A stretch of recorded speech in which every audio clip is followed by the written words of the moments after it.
In North Africa in the 16th century, English privateer Solomon leads his crew into a battle to defeat the Ottoman defenders that have taken over a town.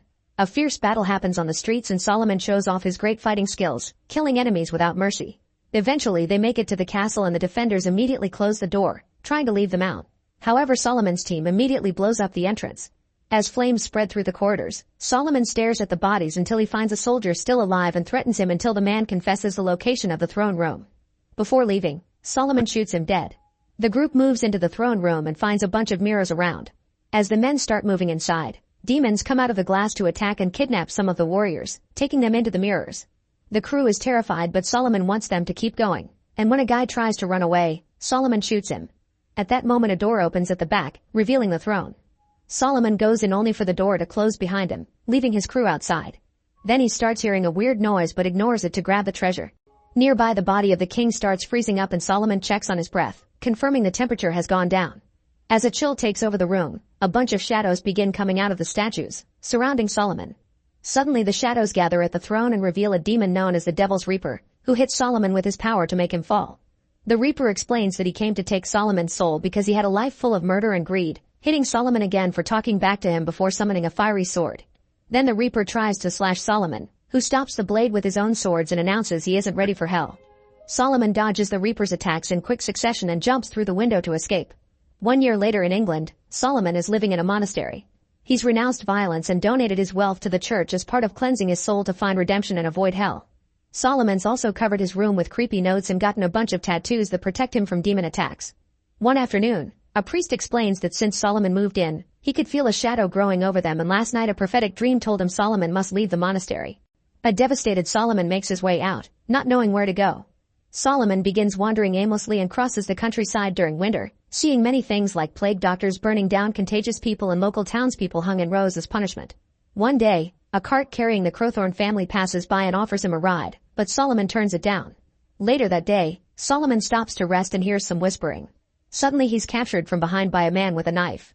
2 more men come out of hiding and they hit Solomon a couple of times before checking his bag, only to notice he doesn't have any money. When they find some papers full of symbols, they assume he's a sorcerer and put him near the fire, saying they should burn him like a witch. Solomon pushes back, yet he doesn't defend himself, so the thieves hit him again until he passes out.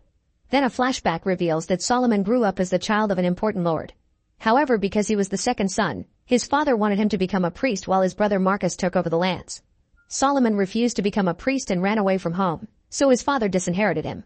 The Reaper suddenly appears in the flashback and Solomon wakes up, realizing he's in the cart with the Crowthorns. The family promises he's safe with them and soon they stop to camp for the night. Solomon should be resting, but he doesn't want to be rude and volunteers to help. First he washes up and the children keep staring at his tattoos. Later over dinner, Solomon shares some stories about all the people who hired his crew to fight for them. The daughter Meredith finds the tales exciting, but her older brother calls her out for supporting violence. Then the father William mentions he used to be part of the Queen's army until he found his faith. Killing used to be hard for William, but Solomon admits it came easy to him. That night Solomon dreams of his childhood again. When he was leaving his father's lands, he found Marcus trying to take advantage of a girl, slapping her to keep her quiet. Solomon tried to stop him and took out a knife, but Marcus easily overpowered him and cut his cheek. Then Marcus took Solomon to the edge of the cliff, pushing Solomon as he tells him to leave. Solomon pushes back and Marcus trips over a rock, causing him to fall off the cliff. In the present, Solomon wakes up and joins William by the fire. William shows him a locket with pictures of his wife and daughter. Then he explains his family will be sailing to the New World to start over. He invites Solomon to come along, but Solomon explains his soul is damned and the family shouldn't want him around.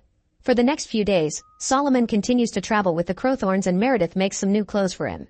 One afternoon, Meredith's younger brother Samuel asks Solomon to show him some sword moves, so Solomon does some basic training using sticks. At that moment they come across a burned town, so they go investigate. There are bodies with burned eyes everywhere and William blames it on the devil, but Solomon finds a pyre and realizes the townspeople failed to burn a witch. Meredith notices some movement and finds a girl still alive among the bodies. The child is taken to their camp and she confirms that the townspeople tried to burn a witch, but the fire didn't hurt her. The witch killed all the locals and burned their eyes for coming to see her burn. The Crowthorns want to pray for the dead and the girl furiously refuses, so Solomon gets suspicious. He takes a cross from the family and tries to give it to the kid, who turns to Meredith and tells her it's you we want. The girl is actually the witch, who puts a strange mark on Meredith's hand before her eyes change. She jumps on Solomon to attack him, saying the devil is waiting for him. Solomon pushes her off and the witch shows her real form, failing another attack before transforming into birds to escape. In a town nearby, a bunch of violent cultists are attacking the locals and putting them in cages for their master the sorcerer Malachi. They're led by the masked rider, who rewards the men by touching their faces and transferring some power. The men's eyes change and the rider's hand leave burn marks on their skin, but now they're more powerful. Meanwhile, the Crowthorns are setting up camp and Solomon checks the mark on Meredith's hand, but he doesn't recognize it. In the evening, Samuel wakes Solomon up, saying he's heard some weird noises. Solomon goes to check and discovers Malachi's cult kidnapping more people. With Solomon away, it's easy for the cultists to surround the camp and kidnap the family, easily overpowering William when he tries to poorly defend himself. They notice the mark on Meredith's hand and announce she's the one, which the masked rider approves of. Soon Solomon arrives and Samuel asks him to kill them all, but instead Solomon tries to negotiate for the family's freedom. The masked rider uses his magic to talk through one of his men, asking Solomon to kill him. Solomon refuses because he's a man of peace and the thug immediately kills Samuel. A devastated Solomon finally decides to drop his oath of peace, saying he'll gladly go to hell in exchange for killing such monsters. Solomon furiously begins fighting the killer, easily disarming him and stabbing him with his own knife. As some of the cultists try to fight him too, the others take Meredith away. William tries to help her only to get stabbed by two men, and soon his older son is killed as well. An even angrier Solomon decapitates another cultist and keeps on fighting, killing any man that dares to go against him. While he's distracted, the masked rider and most of his group leave with Meredith on their horses, so Solomon isn't fast enough to follow them. Afterward, Solomon checks on William, who makes him swear an oath that he'll rescue Meredith. William says that if Solomon saves Meredith, his soul will be saved as well. Then William dies and his wife gives Solomon the locket for his search. Before leaving, Solomon takes some weapons and a horse from the cultists and notices the dark power leaving their bodies. As he rides through the forest, some cultists come out of hiding and start chasing him. Solomon takes out two guns and shoots both guys at the same time. Then he catches up to a group on the road, quickly killing all the bad guys with precise strikes of his sword. Next, Solomon opens the cage with the victims and shows them the locket, asking about Meredith. Sadly, none of them saw her before. A few miles from there, the cultists raid and burn down another town. Meredith is in a cage and tells the other victims to stay calm while the masked rider stares at them. 3 days later, Solomon sees tons of people walking away from another destroyed town, trying to find a new home. He decides to ride to the ruins and rest at an abandoned church. When he starts praying, he's suddenly startled by a man, so he takes out his sword. However, it's just Father Michael, who never left his church. He explains he's seen some terrible things and confirms the cultists destroyed the area. Their master Malachi is a servant of the devil, but nobody has ever seen him because he hides in his castle. The cultist victims are made soldiers or slaves depending on their strength. Suddenly Solomon hears a noise, so Michael opens a hatch on the ground to reveal a bunch of ghouls hidden underground. Solomon can't believe Michael didn't destroy them, so the priest explains these used to be his parishioners. Malachi's curse changed them, so Michael doesn't think it's right to kill them for something that wasn't their fault. He also admits he feeds them before pushing Solomon into the hole and closing the hatch. The ghouls immediately surround Solomon and get ready to eat him, but Solomon takes out his sword and starts killing them. Some of the ghouls feed on their dead fellows while others continue to attack Solomon, whose torch helps him keep the ghouls at bay. In the church, Michael tries to hear what's happening only for someone to suddenly come in and attack him. Down in the tunnel, a ghoul jumps on Solomon's back, so he pushes it against the wall to hit it. This creates a hole, so Solomon throws the ghoul away and makes the hole bigger to escape. As he runs through a narrow tunnel, the ghouls try following him, so Solomon uses his torch to keep them away and tosses debris on the ground to block them.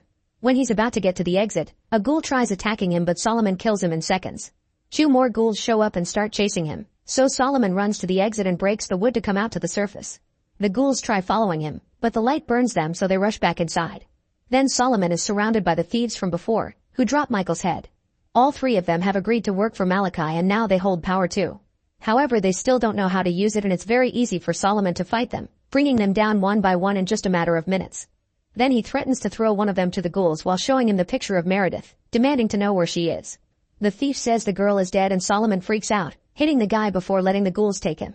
Sometime later, Solomon makes it to a town and he goes to a tavern to get drunk, hoping to forget about his troubles.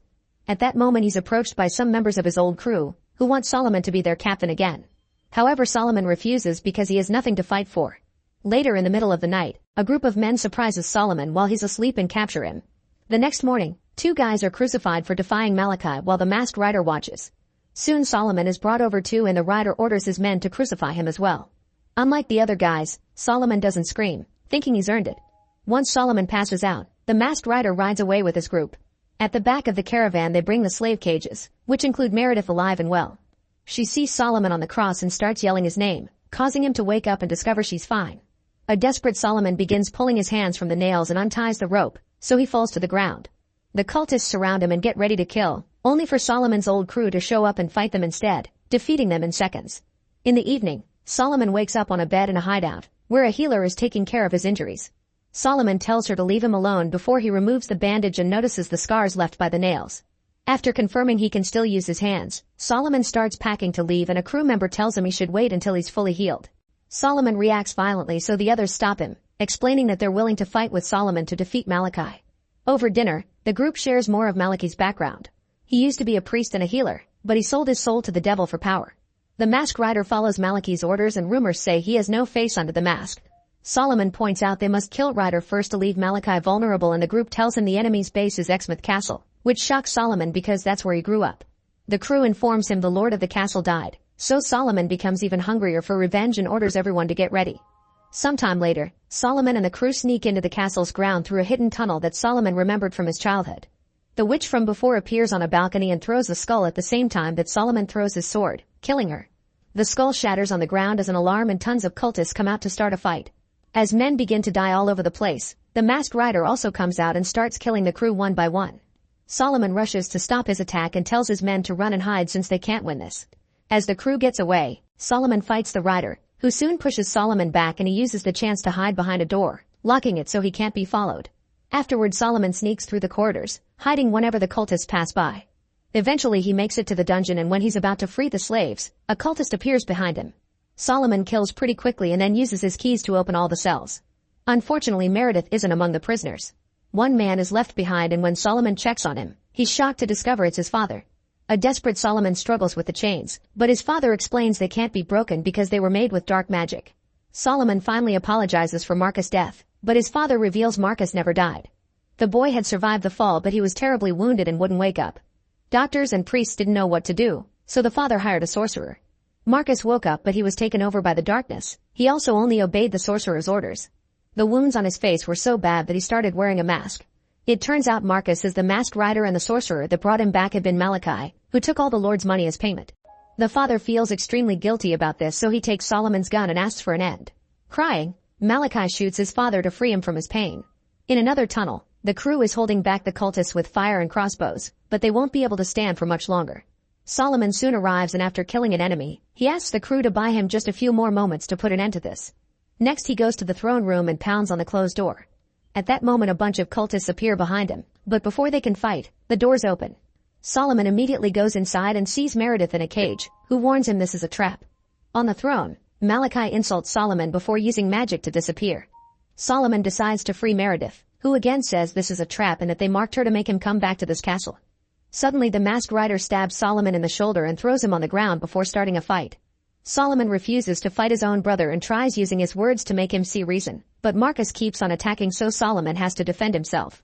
Both brothers are skilled swordsmen and don't manage to land a single hit on the other as they move all over the room. While they're distracted, Meredith escapes from the cage and hides. At that moment Malachi returns and uncovers a huge mirror with a beastly demon inside. Getting more desperate now, Solomon continues to fight Marcus and finally manages to stab him.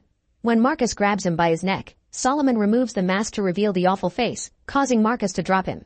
Then Solomon throws a torch at Marcus to set him on fire and with just a few more moves, finally kills him. At the same time, Malachi takes Meredith hostage and uses her blood on the mirror, causing it to release the demon. Solomon immediately starts running to dodge the beast's slow attacks and he goes back to Malachi, telling him he can have his soul in exchange for Meredith. Malachi doesn't believe him and gets ready to kill Meredith, only for Solomon to shoot him in the head first. The sorcerer falls into the mirror and absorbs back the demon together with Solomon's soul, making him collapse. Meredith rushes to check on him, thinking he's dead, but suddenly Solomon wakes up. He remembers William's words and realizes he truly reached redemption by saving Meredith. The crew then shows up and explains all the cultists fell together, so the war is over. From that on, Solomon travels across the continents to fight monsters and protect the innocent. Make sure to subscribe and turn on notifications so you can watch more videos like this. Thanks for watching.